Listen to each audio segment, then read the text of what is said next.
ඉතින් කොහොමද මගේ ආදරණීය සහෘදයනි? අද වෙනස්ම විදිහේ ගීතයක් එක්ක වෙනස්ම විදිහේ ගීතයක අරුතක් අරගෙන තමයි මම ආවේ. කසුන් එදිරිසිංහයන් විසින් පද රචනය කරපු චරිතත්තලගේ විසින් ගායනයෙන් සහ සංගීතයෙන් හැඩ කරපු මේ ගීතය තමයි Z.D.8 කියන ගීතය. ඔබ දන්නවා මේ Z.D.8 ගීතය ඇතුලේ අමුතු කතාවක් අමුතු විදිහකට අපිට කියන්න සමත් වුණා. ඒ කතාව ගැන තමයි අද අපි කතා කරන්නේ. මේ Z.D.8 ගීතය ගැන කතා කරනකොට මුලින්ම කියන්න ඕනේ මේක තුන්කොන් කඳුළු කතාවක් වටා තමයි ගෙතලා තියෙන්නේ. ඒ කියන්නේ මේකේ කොන් තුනක පැති තුනක ඉන්න ජීවිත තුනක තියෙන අඳුරු පැතිකඩ හරිම ආදරණීය විදිහට අපිට ඉදිරිපත් කරන්න සහ අපිට දැනෙන විදිහට ඉදිරිපත් කරන්න මේ ගීතය සමත් වෙලා තියෙනවා. ශබ්ද රසයට විතරක් වහල් වෙච්ච අර්ථ රසය හීන වෙලා යන ගීත සාහිත්‍යයක් බිහි වෙන ලෝකයක මේ වගේ ගීත විහිවීමත් ඇත්තටම මම හිතන්නේ ලොකු වාසනාවක්. මේ ගීතයේ කතාව පටන් ගන්න මෙන්න මේ විදියට. 2021 සැප්තැම්බර් මාසේ 23 වෙනිදා චරිත අත්තලගේ මහත්මයාට එනවා ඊමේල් පණිවිඩයක්. මේ ඊමේල් පණිවිඩයේ පිටු 8ක් වගේම තමයි පින්තූර රාමු 63ක් ඇතුළත් වෙනවා. මේ පින්තූර 63 තිබිච්ච කඳුළු කතාව තමයි Z.D.8 කියලා කියන්නේ. මේකේ තියෙන විදියට පොළොන්නරුවේ අරලගන්විල කියන ප්‍රදේශයේ ඉඳලා තියෙනවා දුප්පත් ගොවියෙක්. මේ ගොවි මහත්තයා ඉපදෙන්නේ 1946. 1946 දී ඉපදිලා පොළොන්නරුව කියන්නේ ඔබ දන්නා අති දුෂ්කර පළාතක්. අපි දුෂ්කරයි කියලා සැලකෙන පළාත් වලින් එකක් තමයි පොළොන්නරුව ප්‍රදේශය. ඒකට පොළොන්නරුවේ අරලගන්විල Z.D.8 කියන කලාපයට අයිති කොටසක තමයි මේ සිරිල් කියන ගොවි මහත්තයා ඉපදෙන්නේ. ඉපදිලා ඔහු විසින් අපි දන්නවා ගොඩක් වෙලාවට පොළොන්නරුවේ ඉන්න මිනිස්සු හරිම අමාරුවෙන් ගොවිතැන් කරගෙන අලියොත් එක්ක ගැටෙමින් අලි මිනිස් ගැටුම කියන දේත් උග්‍ර විදිහට තියෙන පළාතක්නේ. කොහොමුණත් හරි සතුටින් තමන්ගේ ජීවිතය ගත කරගෙන යනවා. ඔහුම ජීවිතය ගත කරගෙන යනකොට 1982 දී මොහුට හම්බ වෙනවා රන්මැණිකා. තමන්ගේ ජීවිතයේ සන්දිස්ථානගත වර්ෂයක් විදිහට ඔහු 1982 පිට හඳුන්වන්න පුළුවන්.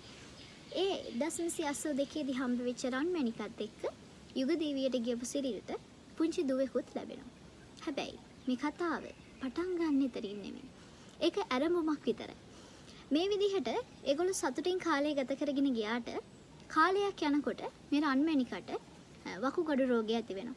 අපි දන්නවා පොළොන්නරුව කියන පළාත ගත්තට පස්සේ පානීය ජලය අතින් ගත්තාම පානීය ජලය තියෙන්නේ ඉතාමත්ම අයහපත් මට්ටමක. බොන්න පුළුවන් වතුර නැති තරම්. මේ පානීය ජලයේ තිබිච්ච අපවිත්‍රතාවයේ හින්දාම තමයි මේ රන්මැණිකට වකුගඩු රෝගය වැළඳෙන්නේ. පොළොන්නරුවේ ඉන්න ගොඩාක් මිනිස්සු මේ වකුගඩු රෝගය කියන දේ ගොඩක් පීඩා විඳිනවා. ඒක සමාජය තුළ දැනටත් තිබුණා, අතීතයේ තිබුණා, සමහරවිට අනාගතයේදීත් තියෙවි. කොහොම වුණත් මේ වකුගඩු රෝගයේ හින්දා රන්මැණිකව අහිමි වෙනවා සිරිල්ට. ඒ වගේම සිරිල්ට මේ රන්මැණික අහිමි වීමත් එක්ක තවත් ඛේදනීය දෙයක් සිද්ධ වෙනවා. ඒක තමයි තමන්ගේ දුව අම්මා නැති වෙලා මාස 3කට පස්සේ එයා යනවා විශ්වවිද්‍යාල අධ්‍යාපනය සඳහා. එතකොට මේ ගෙදර තනි වෙන එකම කෙනා තමයි සිරිල්. සිරිල් තමන්ගේ ආදරණීය බිරිඳගේ මතකත් එක්ක තමන්ගේ ජීවිතය ගත කරනවා. හැබැයි මේ කාලෙදී ඇතින්නියක් මේ ගෙදර අසලින් යනවා. මේ ගේ ගාවින් ඇතින්නියක් යනකොට මේ ඇතින්නිගේ රූපේ සිරිල්ට පේන්නේ හරියට නිකන් තමන්ගේ බිරිඳ වගේ. අවසානයේදී මේ සිරිල් මේ ඇතින්නියේ නමක් තියෙනවා රන්මැණික ඇතින්නි කියලා. එදා ඉඳලා මේ රන්මැණික ඇතින්න තමයි සිරිල්ගේ දුකට සැපට හැම දෙයකටම ළඟින්ම ඉඳපු කෙනා වෙන්නේ.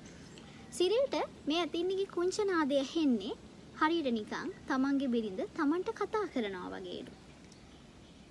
කාලයක් යනකොට මේ ඇතින්නිගේ රූපය ඇතින්නිගේ නාදය මේ හැම දෙයක්ම හින්දා සිරිල්ට තමන්ගේ බිරිඳගේ අඩුව ටිකක් හරි නැති වෙලා යනවා. තමන්ගේ දුක ටිකක් හරි තුනී වෙනවා. හැබැයි ඛේදනීය සිදුවීම එනවා ටික දවසක් යනකොට. ඒක තමයි මේ ඇතින්නියත් Z.D.8 කියන ඇලට වැටිලා මේ යනවා. මේක සිරිල්ගේ ජීවිතේ දරා ගන්නම බැරි සිදුවීමක් බවට පත් වෙනවා. මොකද එක පැත්තකින් එයාගේ ආදරණීය බිරිඳ නැති වුණා.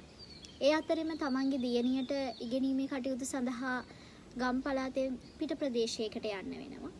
ඒ වගේම අවසානයේදී තමන්ගේ තනි නොතනියට ඉඳපු ඇතින්නියක් තමන්ට සදහටම හිමි වෙලා යනවා. කාලයක් යනකොට සිරිල්ට තේරෙන්න ගන්නවා මේ Z8 ඇලට වැටිලා මේ යාම සම්බන්ධව ගත්තහම අදට ගොඩක් වෙලාවට අපිට අහන්න ලැබෙන දෙයක් තමයි ඔය Z8 කියන ඇලට වැටිලා අලි ඇතු ඕන තරම් මිය යනවා. හැබැයි මේකට බලධාරීන්ගේ අවධානය යොමු වෙන්නේ නැහැ. ඒ අලිවට නිසි ආකාරයෙන් ප්‍රතිසංස්කරණය කරලා තිබුණා නම් ඒ විදිහට Z8 ඇලට වැටිලා මේ රම්මැනික කියන ඇතින්න මිය යන්නේ නැහැ. මේ ගැන හොයලා බලනකොට සිරිල්ටම තේරුම් යනවා මේකට අවශ්‍ය ප්‍රතිපාදන වෙන් කරලා තිබ්බේ කාලේ. හැබැයි ඒ කාලේ ඉඳපු ඒ අදාළ නිලධාරීන්ගේ මොනවා හරි කටයුතු හින්දා වෙන්නේ නැති. එයාලා ඒ මුදල් ටික නිසියාකාරව ඒ ප්‍රතිසංස්කරණ වලට යොදවලා තිබුණේ නැහැ.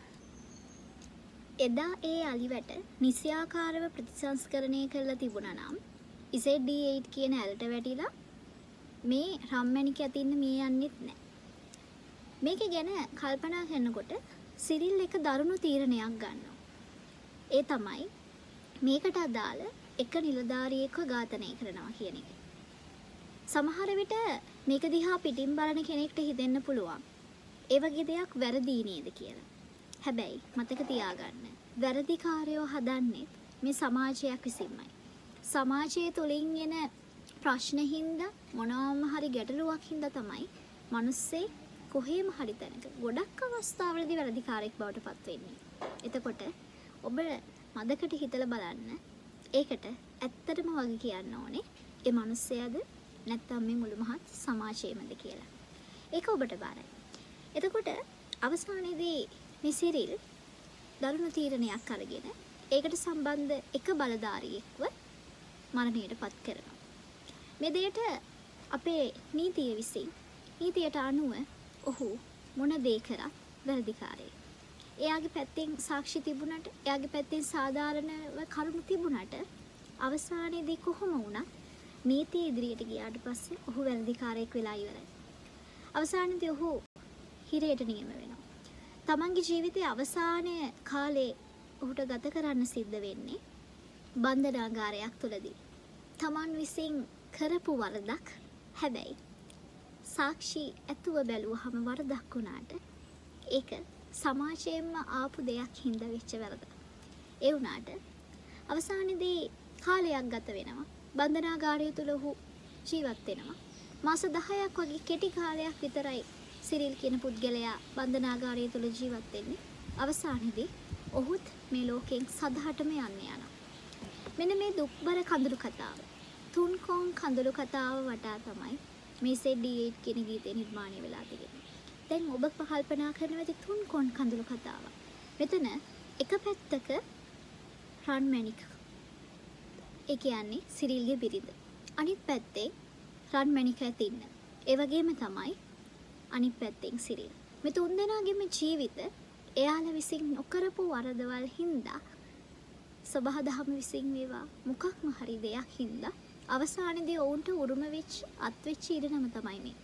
මේ ඉරණම ගැන තමයි මේ ගීතය තුලම කතා වෙන්නේ. මේ ගීතයේ සමහර පදපේලි අපේ හදවතටම වදිනවා. මේ වගේ පදපේලිය. වැඳපු දෙවිවරු නෑ අද වඩිනවා නුඹ මගහැරලා වුන් ඉන්නවා. මම දන්නේ නැතිවම කඳුලක් වැටෙනවා. මේ වැඳපු දෙවිවරු කියලා කියන මැත්තේ අනිවාර්යයෙන්ම දේශපාලඥයන්ට වෙන්න ඕනේ. ඒ කියන්නේ ඡන්ද කාලෙට එන ඒ කට්ටිය, ඒ සෙනග එතනින් පස්සේ ඉන්නවද? එයාලා ඉන්නවද? අපිට ඉන්නේ අපි විතරමයි නේද? මේක හරි අපූර්වට පද රචනය කරන්න වගේම තමයි මේක ගායනය කරන්න සමත් වෙලා තියෙන්නේ. තවත් තැනක වැරදිකාරයෝ මුනිවත රකින්නවා. දඬුවම් නැති බව උන් දන්නවා. නුඹ උදුරා ගියෑද තවමත් ගලනවා. ඒ කියන්නේ වැරදිකාරයෝ කොයිතරම් හිටියත් එයාලට දඬුවම් නැහැ කියලා එයාලා දන්නවා. ඒ කියන්නේ සල්ලි තියෙන සහ ධනවත් කියලා සම්මත වෙච්ච ඒ වගේම තමයි ඕනම වැරද්දක් යට ගහන්න පුළුවන් මිනිස්සුන්ට කවදාවත් දඬුවම් ලැබෙන්නේ නැහැ. සබා දහමින් දඬුවමක් ලැබුණොත් විතරයි එයාලට.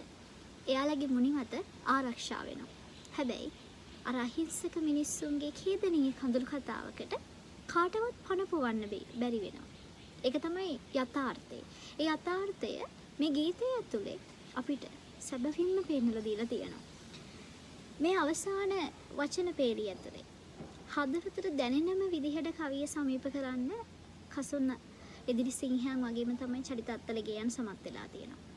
ඇත්තටම කිව්වොත් මේ ගීතය තරුණ ප්‍රජාව අතර ගොඩාක් ජනප්‍රිය වෙච්ච ගීතයක් නේ. ඔබ මම කවුරුත් මේ ගීතයට හරිම ආදරේ. මොකද මේකේ තියෙන්නේ ශබ්ද රසයක් නෙමෙයි. ඇත්තටම සැඟවුණු අර්ථ රසයක්. මේ එක කතාවක් විතරයි. ඒ කියන්නේ මේ තුන්කොන් කඳුළු කතාව මේ සිරිල්ගේ ජීවිතයත් එක්ක බද්ධ වෙච්ච මේ කතාව අපි දන්න වුණාට මේ වගේ කතා තව කීයක් නම් අපි නොදැන මේ ලෝකෙ සිද්ධ වෙලා ඇතිද? ඔබ මම දන්නේ මේ අපි අහපු කතාවක් විතරයි. හැබැයි මේක සත්‍ය සිදුවීම. මේ වගේ සත්‍ය සිදුවීම් ඕනතරම් මේ ලංකාවේ ඇති. හැබැයි ඒ හැම දෙයක්ම යට යනවා. ඒක තමයි වෙන දේ. හැබැයි මේ වගේ එකක් දෙකක් හරි උඩට එන එක ඇත්තටම වටිනවා. මොකද මේ දේවල් වලින් අපිට මේ සමාජයේ ඇත්ත යථාර්ථය දැනගන්න පුළුවන්.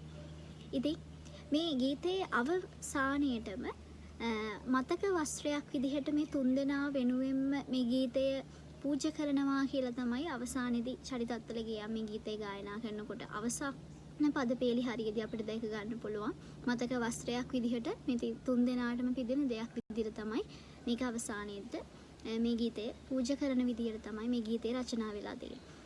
ඇත්තටම හදවතට සමීප කරන්න පුළුවන් විදිහේ සහ අපේ හදවතට දැනෙන ගීතයක් විදිහට මේක අපිට හඳුන්වන්න පුළුවන්. විශේෂයෙන්ම කියන්න ඕනේ ඔබ මේක සාවධානව අහුම්කම් දෙන්න. මේ ගීතේ රස විඳින්න ඔබට අමුතුම විදිහේ දෙයක් මේ ගීතය ඇතුළේ දැක ගන්න පුළුවන් වේවි. මේක අර සිරිල්ගේ පුංචි රම්මැණිකාගේ ජීවිත කතාව විතරක් නෙමෙයි. මේක ලංකාවේ සමහර විට තව අපි නොදන්න බහුතරයකගේ ජීවිත කතාව වෙන්න පුළුවන්. සමහර විට දවසක මේ ජීවිත කතාව ඔබේ ජීවිත කතාව වෙන්නත් පුළුවන්.